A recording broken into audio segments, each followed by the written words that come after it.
आणि आता पाहणार आहोत मोठ्या बातम्या।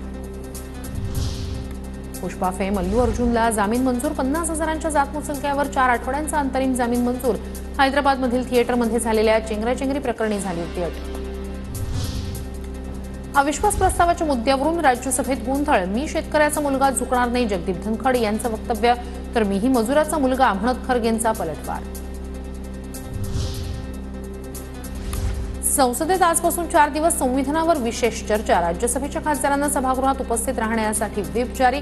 संविधानावरील चर्चेला पंतप्रधान नरेंद्र मोदी उद्या लोकसभेत उत्तर देणार।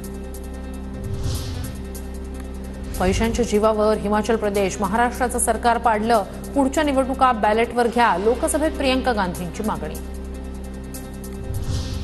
मंत्रिमंडळ विस्ताराआधी नेत्यांच्या भेटीगाठी। दिलीप वळसे पाटील आणि हसन मुश्रीफ अजित पवारांच्या भेटीला।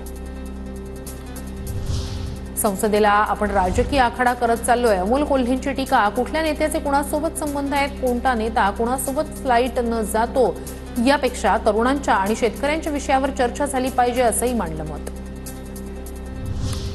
नागपुरातील हिवाळी अधिवेशनात महिला आमदारांसाठी विशेष सुरक्षा। 21 महिला आमदारांसाठी नागपूर आमदार निवासातील 1 मजला राखीव चोख सुरक्षा व्यवस्था असणार। लाच प्रकरणात न्यायमूर्ती धनंजय निकम यांचा जामीन अर्ज फेटाळला। धनंजय निकम यांच्या विरोधात 4 ते 5 जणांकडून 5 लाखांची लाच मागितल्याचा गुन्हा दाखल। नगराध्यक्षांच्या कालावधीत सुधारणा।